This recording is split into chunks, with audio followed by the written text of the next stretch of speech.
Hi guys! For today's videos, nagpapasalamat pala ako dun sa mga bumati sa akin ng birthday ko kahapon. Thank you. And thank you rin sa aking josawa at sa aking 4 na mga anak dahil sinulfrise nila ako.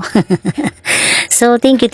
And guys, walang birthday na magaganap dahil nga busy tayo for today's videos dahil tayo ay magtitinda ng Penoy! Yun nga guys, dahil wala nga tayong ganap, syempre nakita nyo naman nung nakaraang araw yung meron akong pantal-pantal allergy ako. So, hindi natin siya pwedeng sundutan ngayon ng lock kasi alam nyo naman. And so guys, eto pa. Kaya hindi rin kami makapag-harap-harap magbabarkada dahil nga 3 lang kami talagang maglolokohan sa harap ng inuman. So guys, kasing isa kong preni, yung pinsan ko, jaundice na. Yung isa naman is nasa Marikina, yung isa naman is masama rin yung pakiramdam. So, kaming 3 na lang ba ang maglulukuhan sa harapan ng alak? So guys, kaya yan, nagtinda na lang tayo ng ating pagkakakitaan. And guys, ayan nga, ayusin na natin yan. Ginagaya ko na yan dahil nga yung josawa ko is busy dun sa taas dahil nga nagkatay siya ng 45 days. So, naayos naman niya na yung niyang ayusin ng mga tapon-tapon na mga pinagamitan dun sa 45 days kasi nga, kaso lang marami pa rin siyang ligpitin sa taas na hindi niya naayos kaya binalikan niya. So, kami ng anak ko muna yung nagbuhat. So guys, nakita nyo ba yung malaking kaldero na yan? Ayan yung sinasabi ko sa inyo nung nakaraan, 'di ba? Nakaraang buwan pa ako nag-post na kami na scam kami. So guys, meron nga kasing kwento yung ganyan. Yan yung kaldero na yan.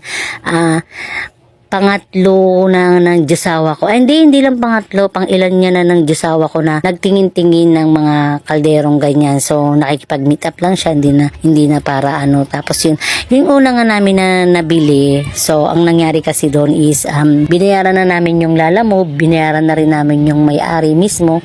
So, ang sabi, papadeliver na nga daw dito sa amin. So, ang nangyari guys is, namuti na lang yung aming mata, kakaantay ng josawa ko is walang dumating na kaldero. Pero it's okay dahil nga mas grabe naman yung bumalik, mas blessing naman yung bumalik. So pag may nawala, may pumalit, 'di ba? And guys, ayan. Ayusin na natin yung ating Penoy.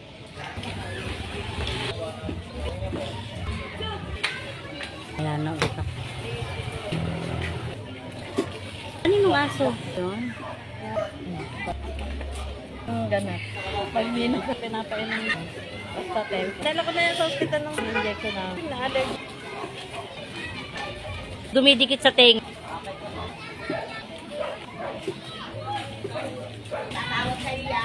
Hindi, gawa na ako. Ay, ang kulit. Kakakontra kayo, no? Nakaratak. Para ka na si James. Pero anak mo pang merit.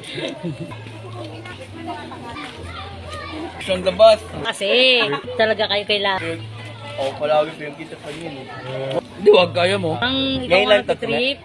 Ay, nagtatanong pa. Hindi ka man. Doon ka kumuha, tignan. Hindi yung kaganina. Kasi masyado mong inahan sila. Sige, Na 7. Uy, hindi si Ayib. Ha? Tama yan dun. Hindi natin ako. Bayad yan. Tignan to? Oo. Muna. May utang siya. Ito ka. Di lang ako Anong kinain mo? Pero may peres. Makasilagay mo ng stupid. Ayun nga. Kaso putang. Hindi gigil na.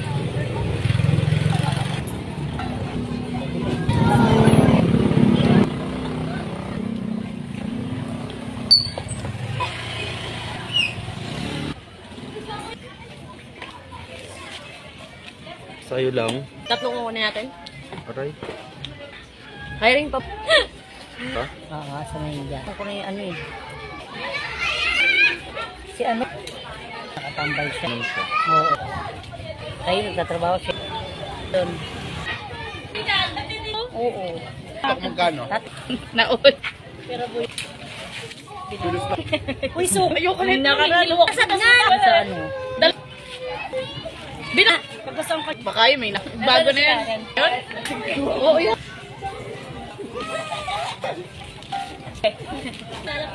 Tug na ako. Wala. 3 na lang. Eto nga, sabi. Yan. Pinoy ako. Be, alam mo kung may video lang, kung abot lang yung cellphone.